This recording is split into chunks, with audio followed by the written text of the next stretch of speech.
Hello दोस्तों, मकर संक्रांति की आपको ढेर सारी शुभकामनाएं और साथ में आने वाले सभी ऐतिहासिक पर्वों की आपको ढेर सारी शुभकामनाएं। तो चलिए दोस्तों, आज के इस टॉपिक में हम लोग पढ़ेंगे काउंटेबल एंड अनकाउंटेबल नाउन्स, गणनीय तथा अगणनीय संज्ञाएं। इसके पहले मैं आप सभी दोस्तों का आभार व्यक्त करना चाहता हूं। आपने हमारे चैनल पे अपनी प्रतिक्रियाएं दी, इसके लिए आपको बहुत बहुत धन्यवाद दोस्तों। और मैं ये आशा करता हूँ कि आपके पढ़ाई में या आपके घर में छोटे बच्चियों की पढ़ाई में हमारी वीडियो मददगार हो रही होगी। तो चलिए शुरू करते हैं। काउंटेबल नाउन्स गणनीय संज्ञाएं क्या है। संज्ञा आप लोगों ने जाना, संज्ञा नाउन्स क्या है? किसी वस्तु, स्थान, प्राणी या भावना के नाम को, गुण भावना के नाम को संज्ञा कहते हैं। नाउन्स मीन्स नाम को संज्ञा कहते हैं। जिस शब्द में आपका कोई नाम है किसी वस्तु का, संसार में जितने भी वस्तु है, जीवित निर्जीव, तो उसकी कुछ न कुछ नाम है। भावना कुछ भी है उसका नाम है, उसी को हम नाम को ही संज्ञा कहते हैं। तो वे संज्ञाएं दो प्रकार की हैं, काउंटेबल और अनकाउंटेबल, गणनीय और अगणनीय। उसी के बारे में हम लोग आज जिक्र करेंगे।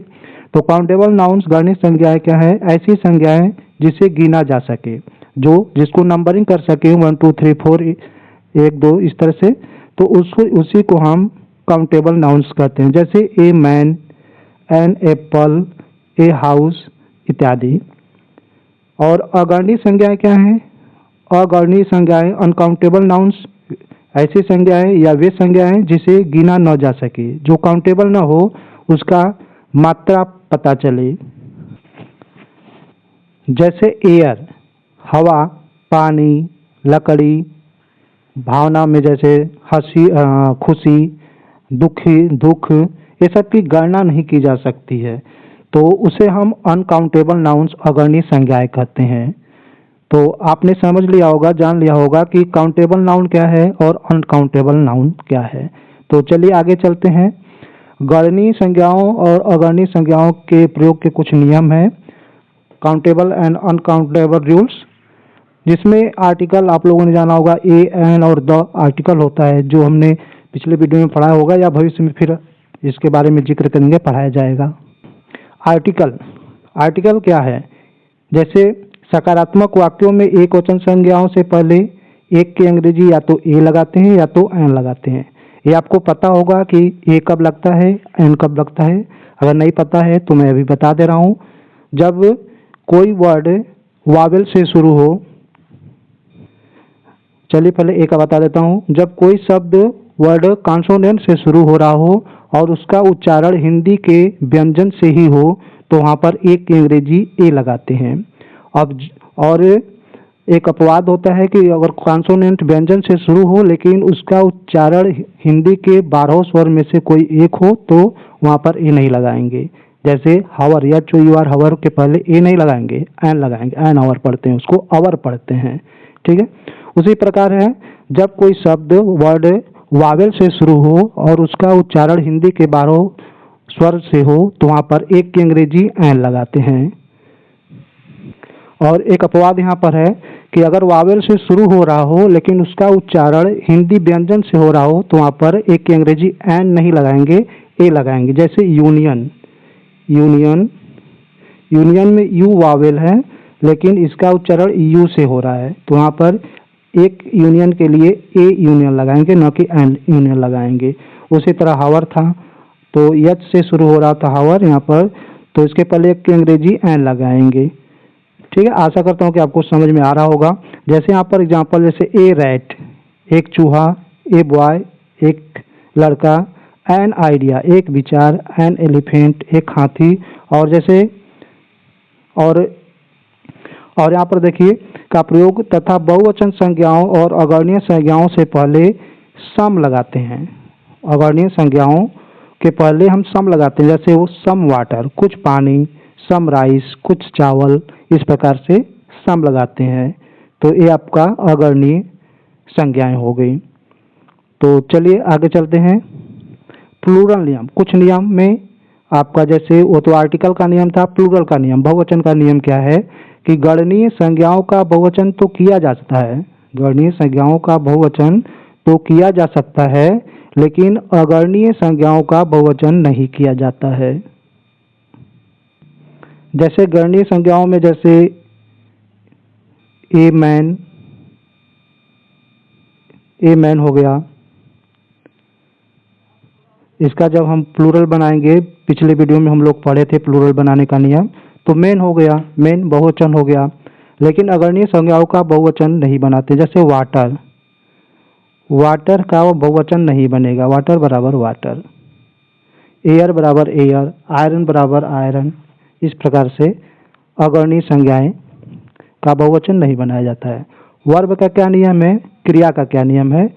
यूज इज और is not with singular nouns and uncountable nouns.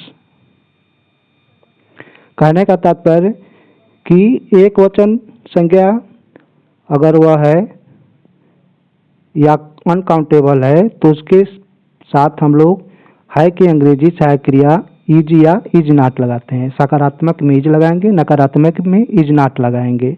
और बहुवचन में क्या करेंगे,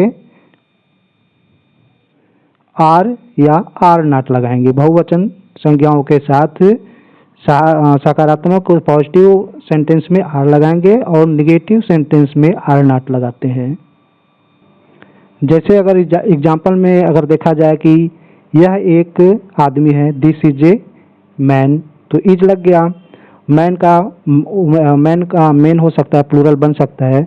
और वह खिलौना नहीं है, दैट इज नॉट टॉयज, तो टॉयज का भी प्लूरल बन। तो एक सिंगुलर के साथ इज और इज नॉट लगाएंगे सकारात्मक और नकारात्मक में।